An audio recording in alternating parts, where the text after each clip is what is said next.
विधायक केपी त्रिपाठी के खिलाफ फैलाई जा रही भ्रामक अफवाह। उनके वकील ने मीडिया को जानकारी देते हुए बताया कि न्यायालय द्वारा उनके किसी भी जमीन खरीदी के मामले को शून्य घोषित नहीं किया गया है, न ही उनकी कोई रजिस्ट्री न्यायालय द्वारा शून्य की गई है। यह सोशल मीडिया की भ्रामक उपज है और इसी के जरिए लगातार उनकी छवि को खराब करने का काम किया जा रहा है, जो पूरी तरह से तथ्यहीन और निराधार है। जिस जमीन को लेकर उनकी छवि को खराब करने का प्रयास किया जा रहा है, वह जमीन विधायक व उनके अन्य सहयोगियों द्वारा खरीदी गई थी।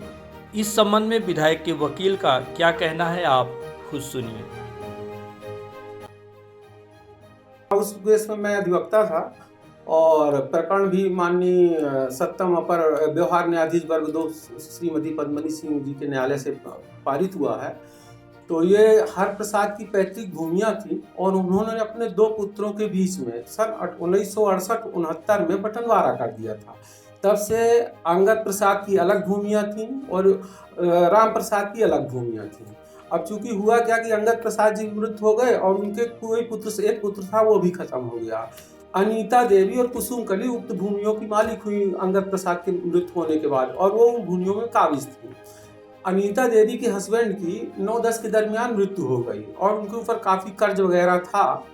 तो अपने हिस्से की जो करीब 8-10 साल पहले से उनके माँ और उनके नाम जमीन भूमियाँ थीं विधिवत, जो कि हरप्रसाद से पैतृक भूमियों के बाबत उत्तराधिकार में प्राप्त हुई थी। तो उन्होंने रुपयों की आवश्यकता होने पर केपी त्रिपाठी जो विधायक सिमरिया हैं, उनसे और 1-2 लोग और जो थे मिलकर उस जमीन को खरीदे और तब से उस जमीन पर विधिवत कागज है फसल बोके। और मीडिया द्वारा जो ये भ्रामक तथ्य फैलाए जा रहे हैं कि कोई भी उस न्यायालय द्वारा उनके विक्रय पत्र को शून्य नहीं घोषित किया गया है। और जो 9 एकड़ इन्होंने जमीन खरीदी थी, 13 एकड़ जमीनें हैं, जिसमें 1/7 उसका अभी भी हिस्सा हो रहा है जो उनका खाली है। पर उनकी अफवाह शुरू से ही एक चैनल द्वारा हमेशा ये था कि उनको किसी न किसी रूप में उनकी राजनीतिक छवि को बर्बाद किया जाए और भ्रामक तथ्य अफवाहें उनके खिलाफ फैलाई जा रही हैं। और पता नहीं ये मीडिया जो है तो कहाँ से पंजीबद्ध है या कि इनको किस तरह से उनको मिला है कि अपना मतलब है किसी विधायक के खिलाफ किसी के कहने पर या स्वतः या कि उनका भयादोहन करने के उद्देश्य से भ्रामक खबरें फैलाई जा रही हैं।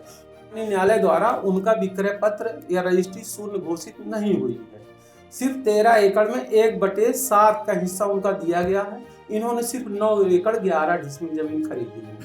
क्योंकि जमीन विवाद से मुक्त है, इसमें किसी तरह का कोई विवाद नहीं है या इनका हिस्सा जो है सुरक्षित है और ये काबिज है।